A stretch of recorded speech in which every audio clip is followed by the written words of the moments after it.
Okay, let's talk about the Olympics a little bit. The very first Olympics ever were held in 776 BC.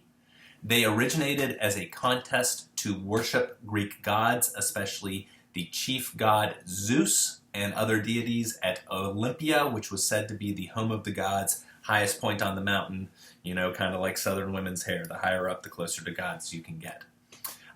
In many ways, the Olympics were held to stop fighting.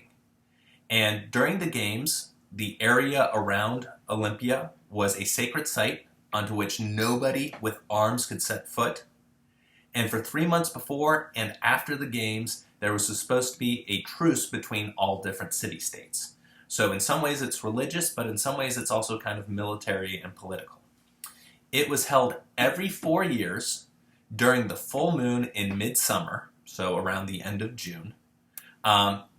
And that kind of makes sense, right? So full moon, end of June, you got long days, and then games can last into the nights. What's interesting about this timing, and what's important for us, is every 4 years creates a measurable sense of time. The time between each Olympics was known as an Olympiad, and each Olympiad got its name from somebody who was a badass athlete in the previous Olympics. So for instance, Corbus of Elis won a foot race, 200-meter race, in the first Olympics, so the first Olympiad was known as the Carubian Olympiad. It would be like if Michael Phelps or Usain Bolt did something awesome and we called the next 4 years like the Usainian Olympiad. If you think about this, that period of time allows you to measure time in a way that didn't exist before. If in ancient, say, Mesopotamia, you wanted to talk about when something happened, nobody is keeping track of this was 5 years ago, this was 18 years ago, this was in the year blah, blah, blah. There weren't measured year systems. And so having a set of Olympiads now makes time a much more real thing than would have been the case in the past. Okay, so measurement of time is one of the things that's kind of important here. Historical time especially. Only freeborn men are allowed to participate originally. They could be from any city in Greece and Macedon. In 720, the tradition of athletic nudity was introduced. In other words, as you can see on this pot here, or on this vessel here, dudes are running naked. Why? Well, we're going to get into this a little bit on the next slide. The very next slide. But gods were seen to be very much like humans, and one of the ways they were different is that they had perfect bodies.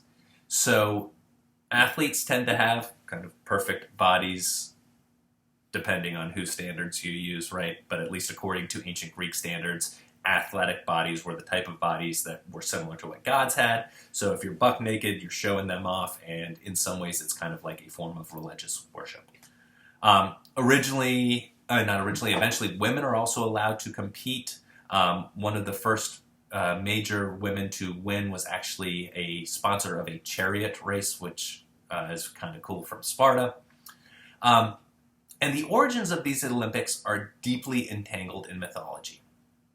The first record of them relates to a race that was held to entertain the newborn baby Zeus, who is their chief god, and the winner was given a wreath of laurel leaves. Following that, other Olympic gods engaged in things like wrestling and jumping and running contests. And there's a couple different versions of the story, but they're all kind of the same there. It was claimed that the games stopped and then were started again because the oracle at Delphi, which is kind of a religious prognostication site in Greece, claimed people had strayed from their gods, and that caused a plague and constant war. So coming back and having the Olympics again would end war and plagues and make things all nice and jolly. So again, religious, but also kind of political then there. I mentioned the Olympiads are really important in terms of establishing historical chronology. So these Greeks in many ways are aware of time in a way that other folks could not be. Another thing that's kind of worth thinking about here is that much like sports today, and especially people who push their particular teams, there's some really good-natured rivalry that goes on here, and particular athletes and particular important competitors are used as a way to bring glory to particular city-states. So games become kind of a political tool used by city-states, and the most powerful and the most wealthy city-states develop places like gymnasia, which we'll talk about in a little bit, to train these folks and give them better food and diets and regular exercise and all sorts of things that really are geared towards building up the credo and building up the, what's the word I am looking for? Building up the way that these city-states are seen among each other.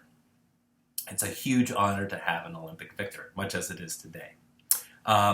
This is also a place where people would interact with each other, right? So if you've got folks from different city-states, they're mingling, and this is an opportunity to see how people from different city-states live. It's a place for people to display their artistic ability. For example, I've got an image here of the statue of Zeus, which was supposed to be one of the 7 wonders of the ancient world. Apparently 70 feet tall, made with all sorts of important things, but including gold in it. So in many ways, these Olympics are part of the answer to what helps create a common Greek identity.